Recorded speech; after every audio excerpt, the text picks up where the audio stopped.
Hey everybody, I just got a new guitar yesterday in the mail, so I thought that was a good opportunity to show you guys what I do whenever I get a new guitar to set it up the way that I like it to be. Guitar I got, I wanted a parlor, and Yamaha has one, so I thought I'd try that one. And gotta say, I'm really just played it just a little bit yesterday before I had to go out, and was really impressed with how big it sounds. It's a small guitar, but it sounds really full, more full in kind of the lower frequencies than I would have expected. I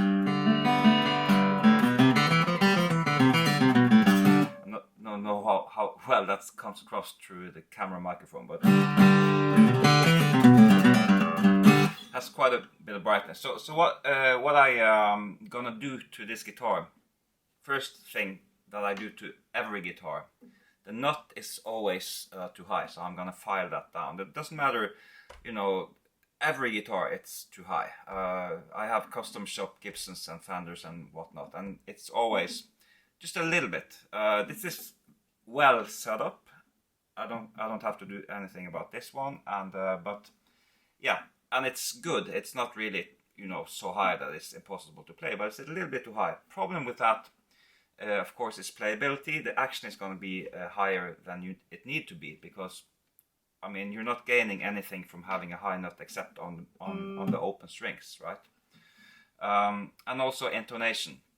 If the strings are too high at the nut, you're never gonna get like if you listen to the G chord, it's pretty much in tune. If you play an E major, that's gonna be too high.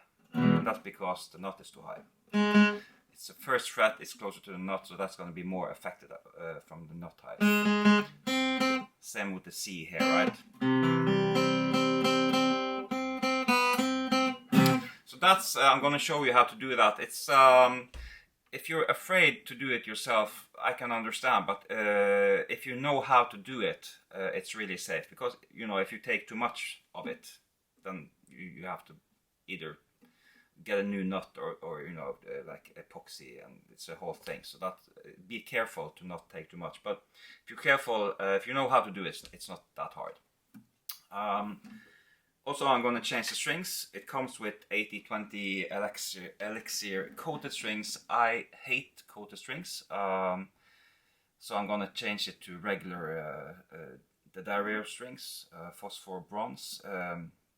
And now it's been sitting in my studio for overnight, and the relief is pretty good. I'm probably gonna straighten it out just a little bit, so you get with the guitar the hex wrench. So that's just gonna take me just tighten the truss rod just a little bit. Maybe it's very close, but I think I'm gonna tighten it just a little bit. And the last thing that I've started doing on all my acoustic guitars, putting on one of these arm rests. This is a really is a game changer. It gets your underarm away from the top of the guitar, and it just makes it resonate so much better. For me, I'm kind of, my playing style is that I rest my underarm here, right? If you play a really big dreadnought, some players kind of rest their overarm like this, and then the underarm is going to be probably not touching that so much, but I cannot play like that. So you can really, I don't know, again the camera microphone, but if you listen to the chord like this, see what happens when I lift my arm, right?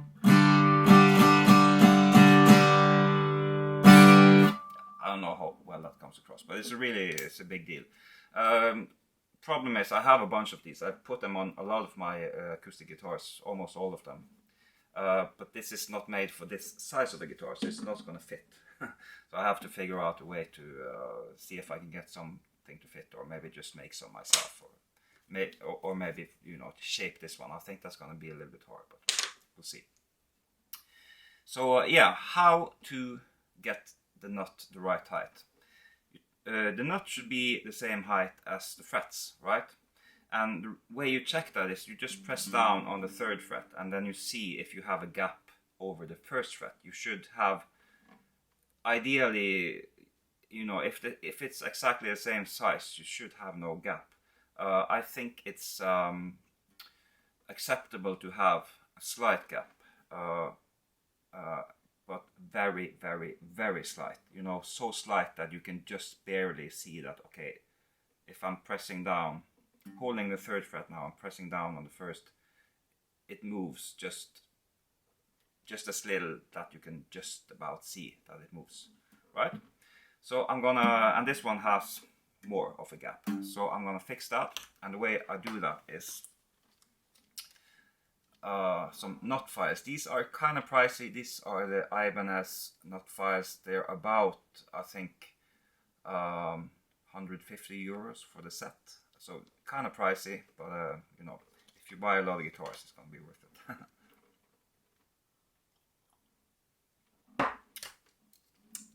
So let's do, I'm not gonna make you sit through all of them, but it doesn't take too long. It should take, I don't know, 20 minutes maybe. Just be very careful if you start doing this. I mean, if you start filing, if you take like 4 big drags like that, you may have taken too much. So just, it's better to, you know, remove the strings from the slot, file a little bit, take it back and check. It's better to check too many times than too few times.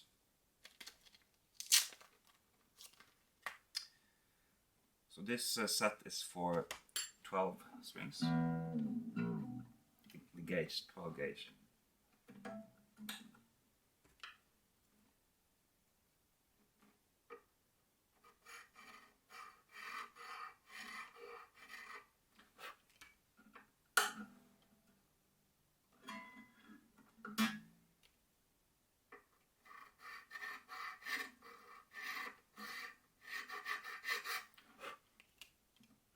Also, you can see the debris getting on top of your fretboard, so you can see kind of how much dust it's getting there, so you can see that you're taking off some mass.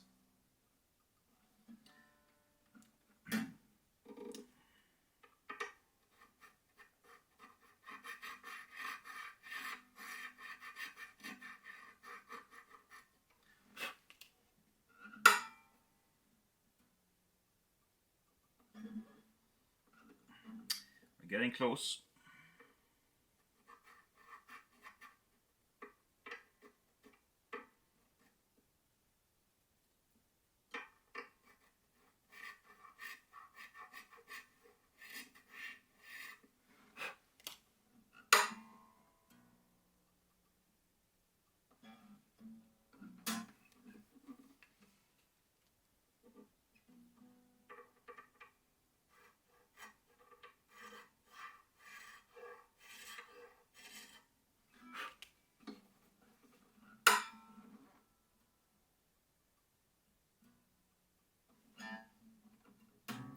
So you can see I'm careful. I don't want to take too much.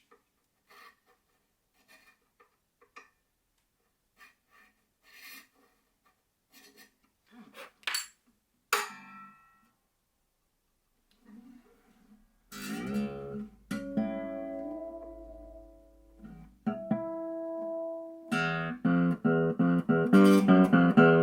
think that's good. So that was it. That was 1 string. So I'm gonna do the rest of them, and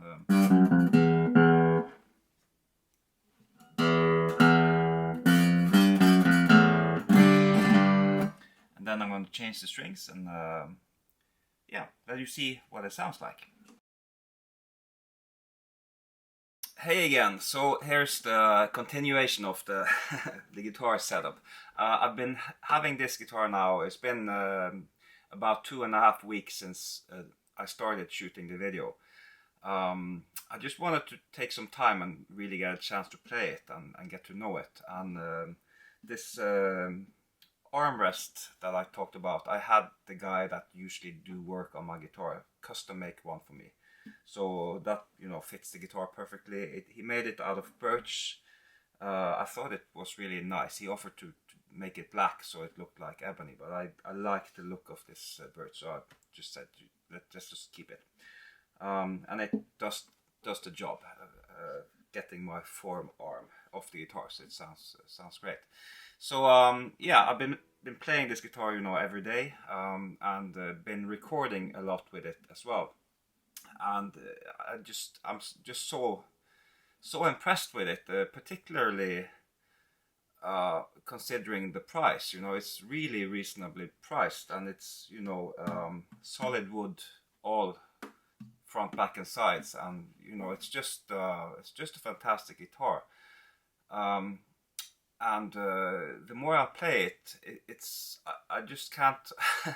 It's hard to think that I could do without a guitar of this size, because it's so handy. It sits so well in a mix, and for the stuff that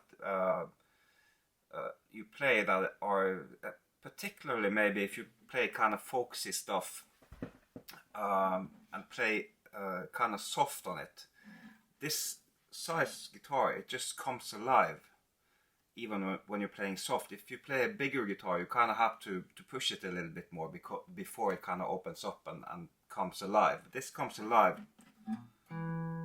just when you barely touch it.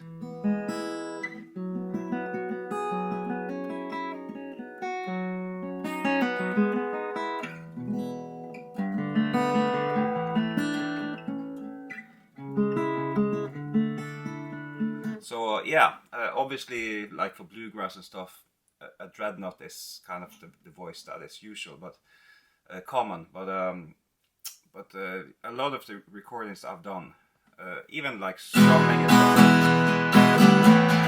stuff, it sits so well in the mix, and it's not that it's lacking the bass. It's just that the bass response is a little bit higher up in the frequency area, and normally the stuff that's below that's filtered out anyway.